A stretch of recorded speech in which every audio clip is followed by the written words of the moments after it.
Just, woke up. It's still kind of early. And I'm having coffee. And my husband and I, we start talking. And this is what we're talking about, right? So we're just reflecting on what we were talking about on our live about, being in a cult, right?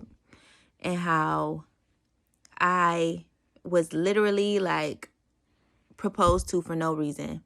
And how that was a play, like, so that he could continue to manipulate me. So just explain that real quick. Because I'm, again, still drinking my coffee. So how it all worked out was that the pastor would get up in the pulpit and say, tell everyone that this man is her husband and that they're going to get married. When in reality, what he was doing was he was planting seeds in both of them, hoping that they both bit, because he knew that if he could put these two together, he was still the dominant man in that situation, and he could still control her and have direct access to her. He didn't have any quorums about sleeping with other people's wives. So in reality, if he wanted to, he could still pursue her. He could still have direct access to her. He could still call her whenever, or she could call him whenever she wanted. And there would be no funniness with the husband. He wouldn't think twice about it. So for all the people who do not know, this is this is crazy because for you who do not know, there was a guy who proposed to me at the end of church, right? And he did that because the guy who was over the church at that time, the cult, he will always be like, such and such, Shay is your wife and all of this stuff. And so, yeah, he planted that seed inside of his brain. And it never landed for me. Like, no, this is not that. But again, it was a power play. So, again, men, these cult leaders and men, some women, they're playing chess. And I was, playing checkers. Was I playing checkers? Because I was a little naive. Yeah, okay. But not a little naive. You were very naive. Yeah. And I was saying to you just a second ago, this is why women need men. Because men can see the chessboard and see the moves that are going on. Right. And most women can't see it. That goes for any and everything. It's the same thing with when women can see things that other women are doing that men can't see. Right. And that's a real thing. And that's also why a man needs a woman. Not a man needs a man. Right. Not a woman needs a woman. Right. But why we as opposite sexes need each other. Correct. Because I would be calling things out to you. And this is before you knew you knew I knew what I was talking about. I would say things and call things out to you, and you would say I'm crazy. Yep.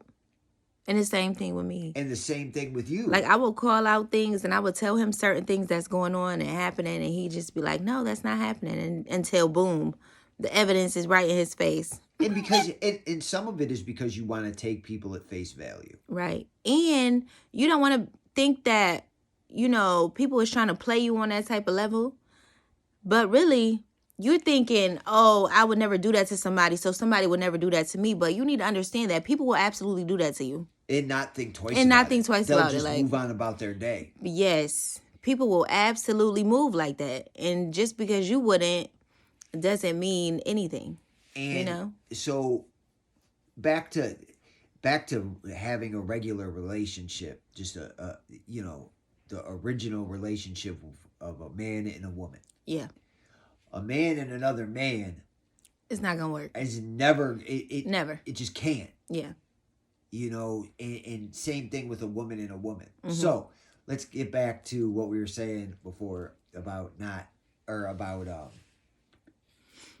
men in the chessboard. Okay. So this goes right back to, he just wants to be my friend. Ooh. Because women, we get to be naive sometimes, and we be like, oh, that's just my brother, that's just my friend. And then get mad at the man in your life for calling it out. Right, right, Oh, right. you're trying to control me. Mm-hmm. No, he's not. He just sees what's happening and he's telling you what's Right, happening. right, right, right. And if he's a strong man, he's definitely not going to let another man into this relationship with him. Right, right. So if you say, okay, I want to be married, but you have like a male best friend, your significant other is going to, you know, put an end to it. You know, Nobody's trying to control you. it's not a control thing. It's literally, This isn't a power play. yeah, this literally, he's not jealous. No, none of that. Well, he might be. Some men are. Well, every man is in that situation. That's the correct response to have. Because you're Okay. trying to steal from me. Right, right, right. That's not that. I mean, and I wouldn't even call that jealousy. I see you're trying to steal what's mine. I'm not going to allow you to take it. Right. Okay. So, just same thing with a woman best friend. Right. We actually had this issue, so we We know what had we're this talking issue. about. We did. So we know what we're talking about, and But tell it them just what the is what end of it the is. issue was. The end is there is no more friends. Yeah, we don't they have were friends. both cut. Yeah. In that was that. Mm-hmm.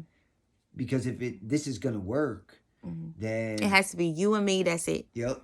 You and me. That's it. Because again, you got to close all doors that could possibly lead to some sort of, you know what I mean, like issue down the road. So chaos, confusion. Yep. Not what we want. Okay. So we done reached 7 minutes. So I love you guys. Talk to you guys soon. Just wanted to share this with you. Let you in on our morning conversation as I drink my coffee. So I'm going to continue to drink my coffee. I love you guys. Have a great day. God bless.